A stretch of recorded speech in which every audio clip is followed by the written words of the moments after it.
Operation ಜೋರಾಗಿ ಹೇಳ್ಬೇಕು, ಮುಂದೆ ಮುಂದೆ 2 ಲಕ್ಷ ರೂಪಾಯಿ ಬಂದ್ರು ಸರ್ ಹಾಸ್ಪಿಟ್ಲ್. ಈ ಕಡೆ ಹೇಳಿ ಏನಂತ. ನಮ್ಮ ತಂಗಿ ಕೈಲಿ ಪ್ರಾಜೆಕ್ಟ್ ಕೊಡ್ತೀನಿ, ಪ್ರಾಜೆಕ್ಟ್ ಕೊಡ್ತೀನಿ ಬೆಂಗಳೂರಲ್ಲಿ ಬೇಕಾ ಅಂತ ಕರೆದ್ರು.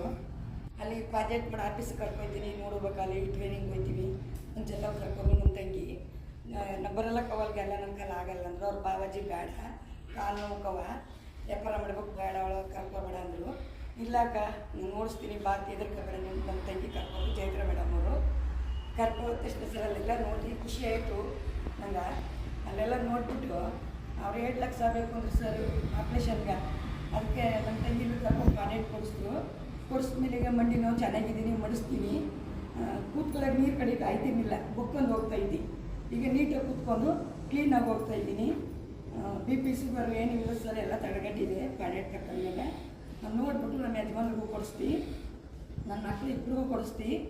ನನ್ನ ಮಕ್ಳಿಗೆ ಕೆಲಸ ಇರುವಮ್ಮ, ಏನು ಕೊಯ್ತಾ ಇದೆ ಅಮ್ಮ ಅಂದರು. ಅದಕ್ಕೆ ನಮ್ಮ ತಂಗಿ ಒಂದು ಆರೋಗ್ಯ ಕೊಡಿಸ್ತೀವಿ. ಈಗ ಅದು ನಿಮಗೊಂದು ಆರೋಗ್ಯ ಬಂತು ಸರ್. ಈಗ ಅದರಿಂದ ನನ್ನ ಗಂಡ ಬದುಕಲಾಗೈತಿ. ಈಗ ನಾನು ಸುಮಾರು ಖರ್ಚು ಮಾಡಿದ್ದೀನಿ, ಬ್ರಿಟಿಷನ್ಗೆ ಹೋಗಿ 2 ಲಕ್ಷ ತೀರಿಸ್ತೀನಿ, ಏನೂ ಆಗಿಲ್ಲ ಸರ್. ಆಮೇಲೆ ಮತ್ತೆ ಇವರು ನನ್ನ ತಂಗಿ ಕರ್ಕೊಳ್ಳೋದಿಲ್ಲ ತೋರಿಸಿ ಮಗ ನಮಗೆ ಎದುರ್ಕೋಬೇಡ ಅಂದರು. ಚೈತ್ರ ಮೇಡಮ್ ಅವ್ರು ಹೇಳಿ ಗೊತ್ತಿಲ್ಲ ಬೇರೆ ಹತ್ರ ತಗೊಂಡಿದ್ದು ಪಾಡೇಟು. ಆಮೇಲೆ ಕರ್ಕೊಂಡು ಆಫೀಸ್